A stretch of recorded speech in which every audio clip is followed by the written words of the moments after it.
Bulan Januari tahun ini ditemukan kanker di ginjal kanan saya.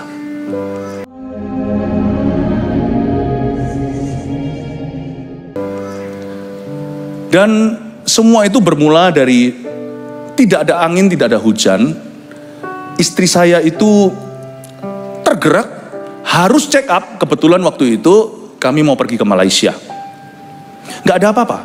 Saya sehat walafiat dan tidak ada masalah. Dan akhirnya kami pergi.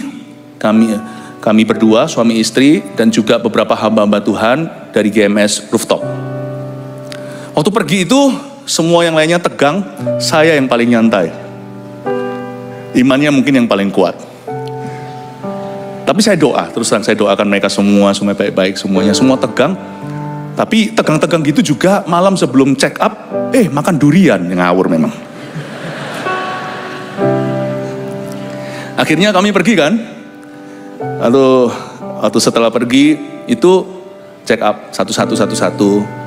Semua hasilnya baik. Kecuali saya. Dokter berkata, saya mau ketemu dengan Anda. Masuklah ke sana. Dokter berkata, ini kanker.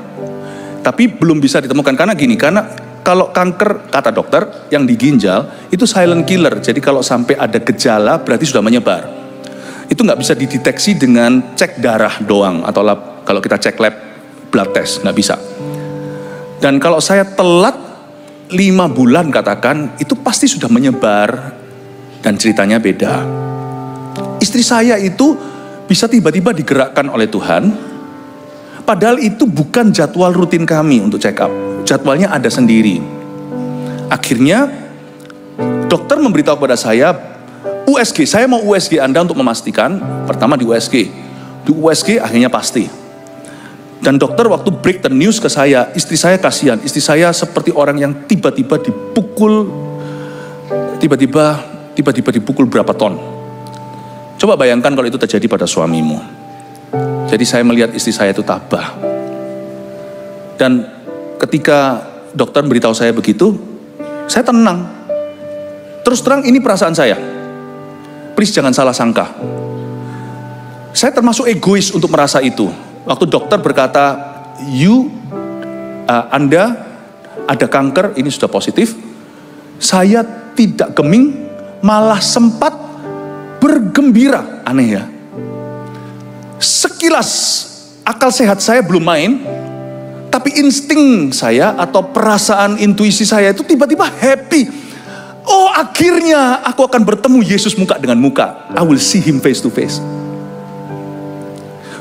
Waktu saya ngomong dalam hati saya itu, saya sempat merenung dan dokternya lihat saya nggak ketakutan, saya juga tidak gemetar, saya juga tidak menyangkal, saya juga tidak panik. Dokternya akhirnya berkata, tunggu, Anda jangan remehkan. Anda dengar dengan baik, ini apa? Jangan Anda remehkan. Saya bilang, dokter, saya tidak remehkan. You kan barusan berkata, cancer kan? Dokternya sampai, ini orang kok nggak takut sama sekali. Sempat saya happy karena saya akan bertemu Tuhan Yesus. Saya beritahu gini dulu ya, bahwa orang kalau punya hidup kekal dalam Yesus Kristus dan tahu dosanya diampuni bukan karena amal sosial, itu lain. Kalau kita itu tiba-tiba ketiban musibah, kita nggak tentu diluputkan seperti nggak tentu selalu diluputkan dari permasalahan atau pencobaan. Tapi kalau kita punya Tuhan itu lain. Dan kalau kita tahu kita sudah diselamatkan itu beda. Kehidupan kekal itu asli ada. Dan ketika saya diperhadapkan dengan bad news atau kabar buruk seperti itu kehidupan kekal itu menang. Saya rasa, haleluya Tuhan. I'm going to meet you. Akhirnya aku bisa ketemu dengan satu orang, satu pribadi yang saya paling idolakan, yang saya sembah senantiasa, Yesus Tuhan. Tapi setelah itu, saya baru sadar egois aku. Waktu saya lihat wajahnya istri saya seperti biru, lalu habis itu kita semua keluar break the news ke semua hamba-hamba Tuhan yang ikut dengan kami. Kami sudah terjadwal untuk makan malam di Malaysia, di Kuala Lumpur. Akhirnya kami dinner. Dinner itu gak ada satupun yang nafsu makan kecuali saya. Saya makan itu enak. Saya beritahu, saya kasih bocoran ya. Chef Malaysia itu enak-enak masakannya. Lalu saya bilang, ayo makan. Ayo makan, kiri kanan saya paksa makan. Saya yakin mereka makan udang, cumi, semua kerasa hambar. Tapi saya makan dengan lahapnya, lalu pulang ke hotel. Besok masih akan dijadwalkan untuk ada kontrol susulan. Akhirnya kami tertidur, harus istirahat kan. Dan tidur itu, kami tertidur pula, saya gandengan. Tidurnya itu gandengan dengan istri saya. Lalu sampai pukul 1 saya terjaga, saya terbangun. Waktu saya bangun dari jam 1 sampai setengah 5, saya nggak bisa tidur lagi. Setengah 5 sempat tidur sebentar lagi. Tapi 1 sampai setengah 5, berarti 3,5 jam, saya melek. Tapi saya nggak berani goyang. Saya pegang tangan istri saya, kami itu tidur gandengan.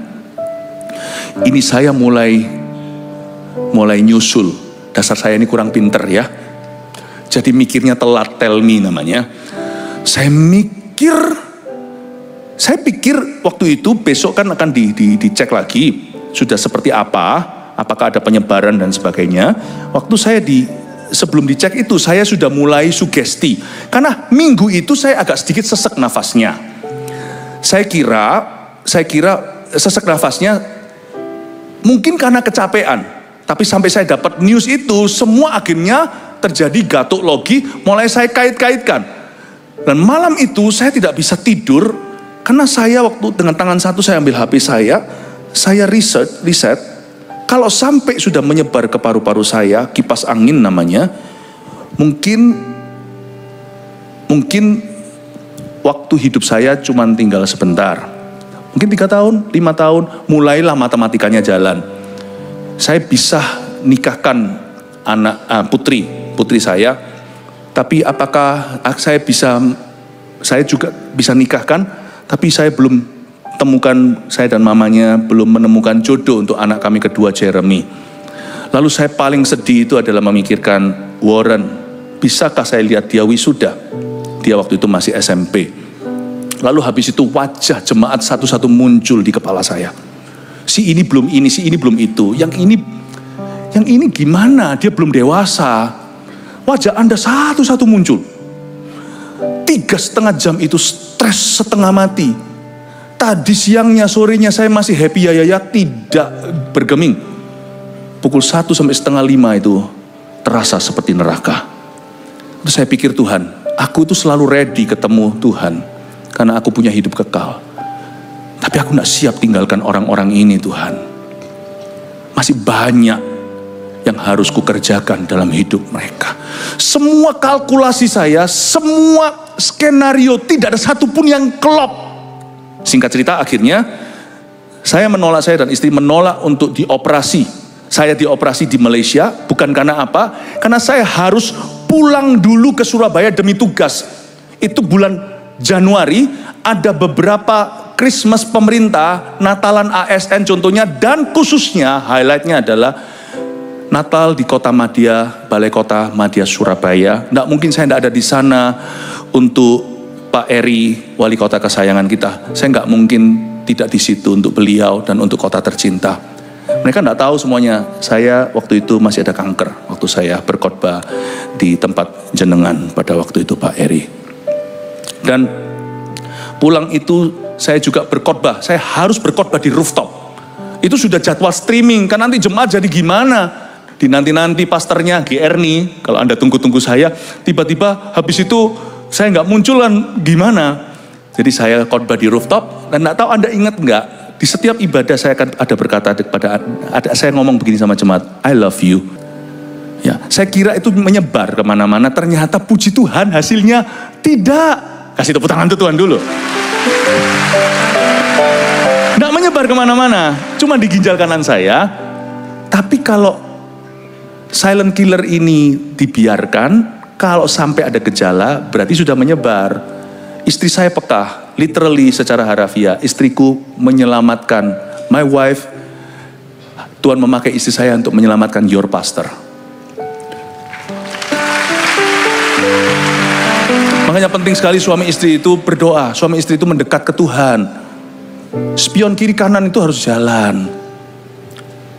Lalu kami pulang dulu, dan perjalanan pulang itu ya penuh dengan orang-orang yang datang ke saya, orang-orang pasien saya itu kan disapa orang di mana-mana, di airport, di pesawat, orang itu nggak peduli, duduk pakai seat belt. Orang itu datang ke saya kadang-kadang berdiri, kadang-kadang mereka yang menghampiri saya langsung jongkok di sebelah saya. Saya doakan, gak peduli di tempat umum, saya doakan semua orang. Lalu pulang ke sini juga mendoakan, ada seorang usher kita yang kena kanker, tapi setelah didoakan banyak sekali di antara mereka hari ini bersih CA-nya atau bersih kansernya. Sungguh, seperti firman Tuhan berkata, dalam kelemahan mula, kata Tuhan pada seorang hamba Tuhan, kuasaku sempurna bekerja, kuasa Allah. Justru waktu kamu lemah, kamu tuh seperti bejana tanah liat, tapi di dalamnya disimpan harta sorga. Di waktu kamu lemah itulah aku yang bekerja supaya seluruh dunia tahu kuasa itu bukan berasal dari kamu. Kamu hanya bejana tanah liat. Kuasa itu berasal dari aku. Saya pasien kanker, doakan banyak orang kanker sembuh. Sampai hari ini loh reportnya masih masuk terus. Akhirnya setelah kami pulang ke sini, beritahukan pada anak-anak kami tentunya sedih. Anak saya Jeremy masih ada di Tulsa. Anak saya betul-betul saya merasa nggak enak, tapi anak harus tahu. Dan juga akhirnya memberitahu pada keluarga besar, dan saya juga nggak bisa bayangkan perasaan orang tua saya kalau harus mengalami ini. Tapi akhirnya kami semua diberi Tuhan iman, ketabahan. Akhirnya pergilah ke Singapura. Waktu saya ke Singapura sudah dijadwalkan, kami ditemani oleh beberapa jemaat yang kasihan lihat istri saya harus menghadapi semua sendiri. Beberapa jemaat yang setia datang ikut bersama dengan kami supaya kami tidak terlalu repot ini itu, supaya istri saya bisa fokus ke saya. Surgery morning pada waktu pagi hari, operasi dijadwalkan. Subuh kami sudah ada di situ. Biasanya istri saya itu kalau kita ini janjian pukul 7, dia pukul 5 sudah di sana. Istri saya itu selalu on time. Jadi misalnya kalau kita itu ada acara pukul 6 gitu ya, dia pukul 1. Dia berkata, ayo ganti baju. Jadi istriku tidak pernah telat. Termasuk kalau apalagi suaminya mau dioperasi, itu sudah subuh di situ, sudah buka sebelum loketnya buka. Sudah ada di sana sebelum loket saya buka ya. Makanya saya itu nggak berani molor. Saya menikah dengan orang yang tepat waktu. Lalu habis itu papa saya ikut juga temani beserta dengan beberapa jemaat yang semakin banyak pada terbang ke Singapura. Beberapa hamba-hamba Tuhan khususnya. Lalu pagi-pagi itu saya digiring masuk di atas ranjang sudah. Dan saya bicara dengan para nurse, perawat dan dokternya tentunya. Dan saya terus berusaha untuk menunjukkan keramahan, kebaikan Tuhan. Ini banyak di antara mereka bukan orang Kristen. Jadi saya juga harus bisa mencerminkan kasih Yesus kepada semua orang. Sehingga waktu saya ngajak ngomong susternya bilang, lalu dokternya berkata sama saya curious, saya penasaran, Anda ini kerjanya apa? Itu sebelum saya dioperasi. Saya bilang, saya ini pendeta. Oh makanya, dia bilang, oh makanya, puji Tuhan, pelayanan itu masih wangi di dunia, nama ministry itu masih harum. Dia berkata, oh makanya. Lalu saya masuk ke sana, lalu tak lama kemudian saya tidak sadar. Waktu saya bangun, saya buka mata saya, sebelum dan sesudah operasi, ayah saya memimpin kami semua untuk berdoa bagi saya. Ayah saya Hardi Mantova, dan mendoakan kami semua. Post surgery day 1, hari ke-1 saya tidur terus, kena anestesi, dan masih di kateter. Tentu gak nyaman sama sekali. Pukul 4 pagi, saya bangun terjaga, istri saya udah capek-capeknya. Istri saya itu waktu semua orang itu gak tahu gimana, Anda mungkin bisa belajar dari dia. Dia itu bisa masuk sampai di depan ruang surgery, padahal itu semua gak bisa, itu dia bisa masuk ke sana. Istriku tuh ninja. Saya sih gak kerasa, waktu saya dibius, mari ya mari. Tapi setelah saya melek, pokoknya istri saya itu selalu ada di sana. Makanya yang muda-muda jangan sembarang menikah. Cari orang-orang yang merupakan your soulmate, yang hidup mati bersama. Saya itu beruntung punya istri saya. Hari ini kami merayakan 25 tahun pernikahan kami. She's my silver queen. Tahu gitu gua beli coklat, tapi entar kiranya endorsement lah ya kan. Lalu habis itu ternyata dia berdiri di situ berjam-jam. Melihat wajah papa saya, Bapak Hardi Mantova, dalam kondisi yang sedih gitu, saya juga jadi sedih. Tapi habis itu saya happy. Waktu saya di arah keluar gitu, anak sulung kami ada bersama dengan kami, anak kedua masih kuliah, nggak mungkin saya ganggu meskipun dia mau pulang. Tapi saya bilang nggak seserius ini, papa pasti sembuh, don't worry. Anak yang paling kecil masih sekolah, nggak bisa bolos. Karena itu anak yang besar, Vanessa, berkata I love you dad. Saya nggak sadarkan diri itu setelahnya. Ternyata saya diceritain, saya sempat ngomong I love you more. Saya nggak sadar loh itu, saya masih kena obat bius, belum bangun total. You see, where there is love in your heart, love doesn't lie in the most critical time. Kalau ada kasih Tuhan dan kalau ada kasih dalam keluargamu, makanya itu simpan kasih di dalam gereja itu penuh dengan kasih. Nanti kasih itu akan berbicara ketika Anda tidak menyadari. Jam 4 pagi, kelihatan istri saya lelah, tubuhnya seperti lunglai di sana. Di sofa saya tidak ganggu, saya ngalami panic attack. Tidak pernah dalam hidup saya ngalami seperti itu. Serangan panik itu luar biasa. Pukul 4, saya tidak bisa goyang gimana karena kateter sakit. Dan saya diserang setan dan seperti ada yang menuduh saya. Seperti ada yang menuding dan berkata, matilah kau. Matilah kau. Dan sudah disinilah akhir segala sesuatu. I have gotten you. Akhirnya aku dapatkan kamu. You dead. Dan this is the end of good life. Semacam itulah kata-katanya. Nggak perlu saya ulangi lah ya. Itu semuanya lie, lie, and lie. Semua dusta, dusta, dusta. Dia bapak dusta. Tapi itu so real. Selama 15 menit seperti saya gelut dengan monster. Saya kayak seperti nggak tahan. Mau cabut semua selang. Mau lari dari hospital itu. Tapi untungnya kalau kita itu punya Tuhan. Nggak ada pencobaan itu yang bertahan. Tidak ada pencobaan yang lebih dari kekuatanmu. Itu sungguhan. Kalau kita itu sedia payung sebelum hujan. Tapi kalau kita krisis dulu baru cari Kristus, telat saudara. Tapi kalau kita sudah punya Tuhan, sekalipun kita itu seolah-olah kadang-kadang imannya pas-pasan, karena kita punya struggle atau kita punya pergumulan itu real atau nyata. Tapi itu tidak akan sampai tuyuk, tidak akan sampai ke kormu, atau tidak akan sampai ke oyot atau akarmu, tidak akan sampai ke fondasi. Your foundation is Christ. Too strong my friend. Immovable. Kalau fondasimu adalah Kristus, tidak akan goyang. Dan kalau kita tidak ada dosa yang kita sadari, meskipun kita orang berdosa sadar, nggak sadari pun kita tidak bebas dari salah. Tapi kalau tidak ada tuduhan, mau di meja operasi, kayak mau meja kemoterapi, mau di dalam suatu mara bahaya, dalam suatu kondisi yang sangat mengancam nyawa, hatimu itu tenang. Itu sungguhan. Saya bisa mengkhotbahkan, tapi setelah saya alami, saya tahu. Dan puji Tuhan, setelah mengalami semua ini, ada satu kesaksian dalam hati saya ngomong gini bukan memuji diri, tapi sebagai teladan buat keluarga, bahwa saya akhirnya menyadari bahwa semua yang saya ajarkan selama ini, saya hidupi imanku lebih bagus daripada yang bisa ku ajarkan. Bahasa Inggrisnya gini, I live out my faith better than I preach it. Mungkin kalau Anda berkata, oh pastorku tidak pernah ngalami gini-gitu, ya dia bisa ngomong aja koar-koar. I've been through some lah, kita unda-undi lah, setiap manusia pasti punya sesuatu. Tapi this name is pretty strong, you know, cancer. Kata ini cukup kuat. Dan saya alami itu, saya mengucap syukur pada Tuhan, dan saya tidak mengeluh. Selama itu istriku melihat, dan anak-anak saya juga melihat, saya tidak pernah ngeluh.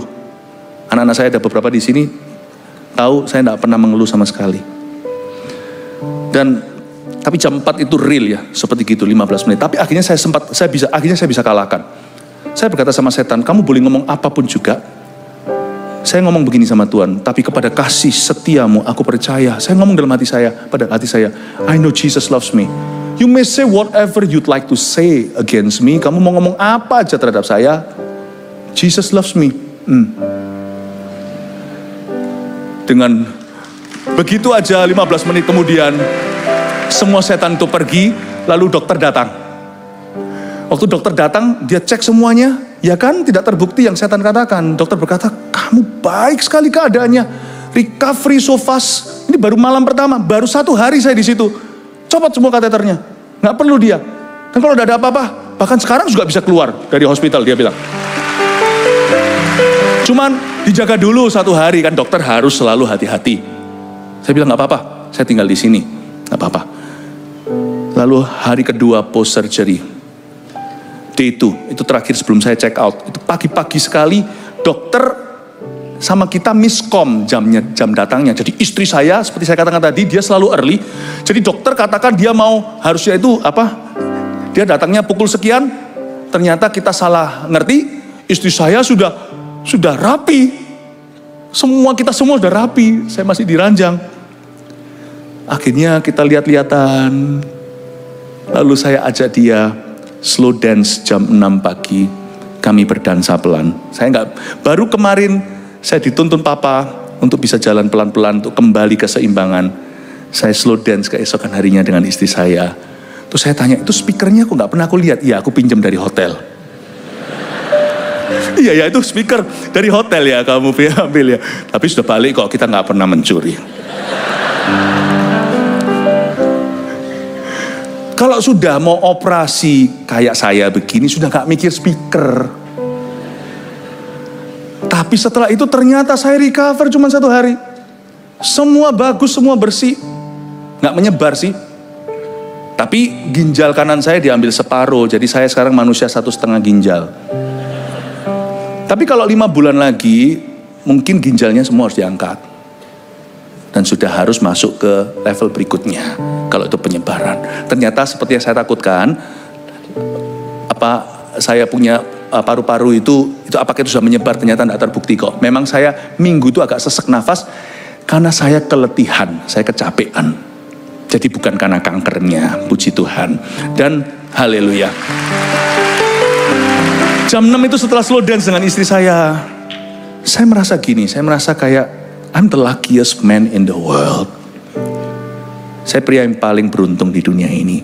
Saya jatuh cinta sama istri saya itu waktu dia masih berumur 14 tahun. Please jangan lihat saya kayak gitu, kayak ini illegal ini, Bapak polisi, maaf.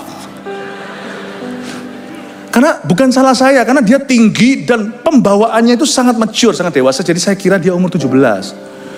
Tahu dia masih umur belia, saya tunggu lama. Minta izin sama orang tuanya, saya senangi diam-diam, saya tunggu dia. Nunggu dia itu lama banget. Sudah dia cukup usianya masih nggak mau sama saya, nggak tahu. Apa sih emangnya susahnya cinta saya? Gue nggak ngerti ya kan, yang dari Ungaran dulu. Ingat ya, saya sampai gimana dulu itu, sungguh-sungguh orang yang feeling blue, patah hati ya kan. Sampai makan pun gak nafsu. Pak Sam, ingat ya, mana Pak Samuel Handoko. Sampai saya itu dijemput sama Pak Sam. Ayo Philip, kamu harus makan. Ini semua saksi-saksi hidup. Tapi doaku mempan. Saya berkata, Tuhan, aku ini hambamu. Kepada kasih karuniamu aku percaya. Tuhan telah berbuat baik kepada aku. Butakan dia. Langsung teng. Menikah. Maaf Pak Eri. I waited for her, you know. At times kadang-kadang saya merasa wasting my time. Saya itu siap berlayar. Tapi kasih itu menunggu. Yang muda-mudi maupun yang orang tua, bagi anak-anaknya, it's okay menanti. Saya tunggu. Siapa sangka suatu hari dia yang harus nunggu saya. Dia menanti-nantikan, nggak pulang, nggak balik hotel, tinggal di situ terus. Benar-benar sehidup semati. Itu soulmate. Waktu saya lagi ngalami attack itu, saya ngomong sama Tuhan, if this is the end of me, aku pergi kepadamu.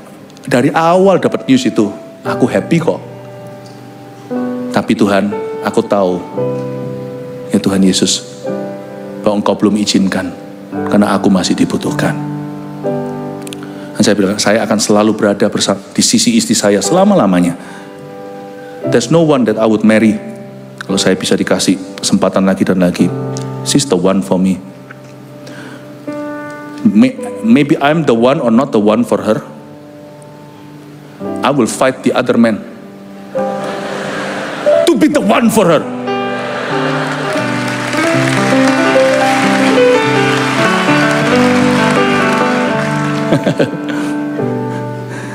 Setelah itu kami check out dari hospital. Suster-susternya senang sekali sama kita. Ketawa-ketawa semuanya, senang sekali. Pukul 4 saya setelah sampai ke hospital, pulang ke mana? sampai ke hotel, maksudnya kita hanya ke hotel. Saya tidak bisa pulang dulu karena harus kontrol lagi selama beberapa waktu di Singapura. Akhirnya kami tertidur pulas. Tidur siang, saya jarang tidur siang, bukan jarang, nggak pernah tidur siang. Tapi akhirnya saya tidur siang karena letih sekali. Setelah 100 orang yang penuh kasih datang mengunjungi. Jadi sungguhan tidak ada waktu untuk jadi pasien. Saya selalu ngajak mereka ngobrol, lalu kuatkan mereka, bercanda, nggak pernah ngeluh sama sekali. Dan pukul 4 sore itu di kelabunya Singapura, waktu itu mendung-mendung, saya terjaga, saya dibangunkan Roh Kudus, dan saya pelan-pelan karena masih ada jahitan. Jadi sekarang saya bukan 6 pack tapi 6 stitches. Di sini saya itu ada 6 jahitan. Saya bangun pelan-pelan, masih sakit menusuk. Saya duduk. Saya ambil Alkitab saya. Detik saya buka Alkitab saya mau nyembah. Saya nangis. Baru kali itu saya tidak bersuka cita. Bukan bersuka cita, tidak happy ya. Saya nangis sampai istri saya bangun. Ada apa? Saya bilang, aku tidak bisa jelaskan.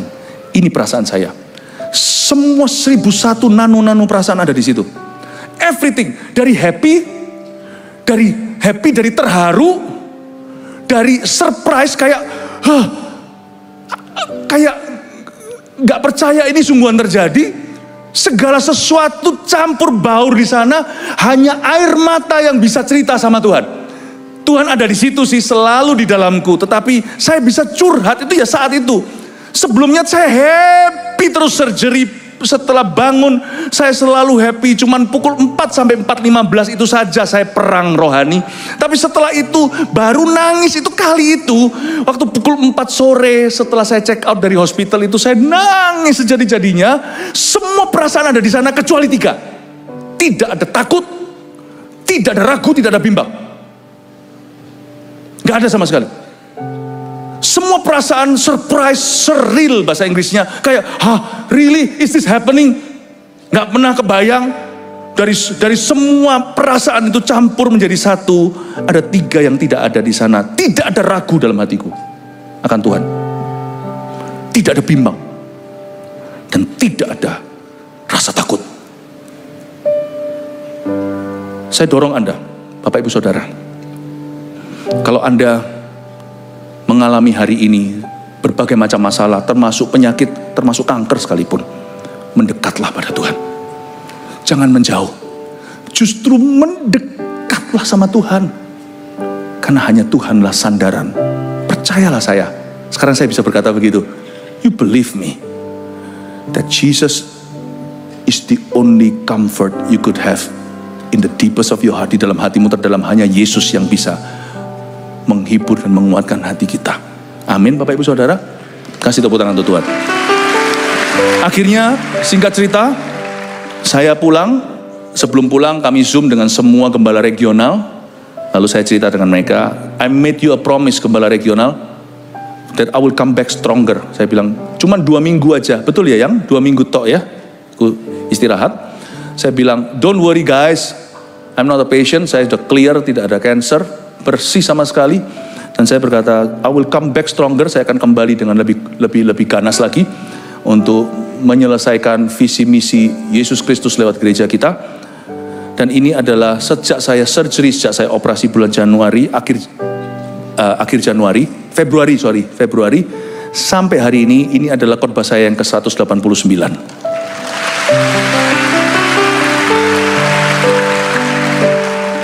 Saya ingin sekali menguatkan Anda yang hari ini, kalau Anda mengalami depresi, kalau Anda mengalami sakit penyakit, masalah rumah tangga, dan masalah dalam pekerjaan, izinkan saya lewat acara hari ini, acara istimewa, tetap lakonnya adalah Anda, bukan saya dan istri saya.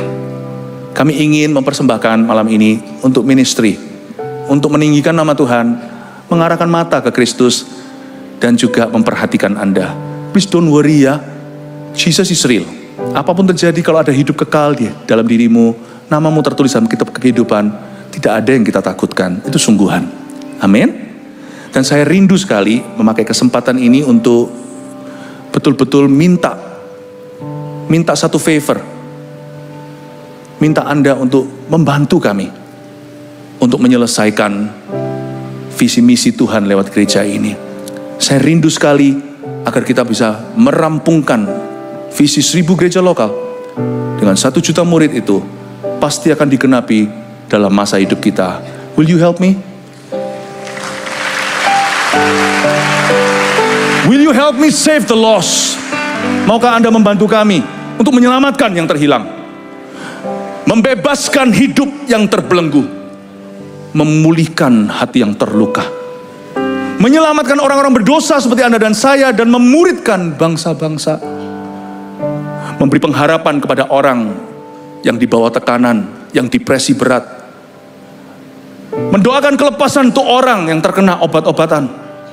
Mereka yang sakit, ada kesempatan untuk sebuah mujizat. Dan jika mujizat belum terjadi atau pada akhirnya tidak terjadi, dalam hati mereka ada kasih yang lebih besar dari iman. Will you help me to win the lost? Tidak ada waktu untuk kita jongkok. Tidak ada waktu untuk kita slow down. Kita semua punya satu tugas dan tanggung jawab. Don't walk with me, I want you to run with me. Jangan jalan dengan saya tidak mau orang yang jalan dengan saya. Saya mau orang yang lari dengan saya, menyelesaikan visi Tuhan. Amin. Berikan tepuk tangan untuk Roh Kudus. Terpujilah nama Tuhan. Mari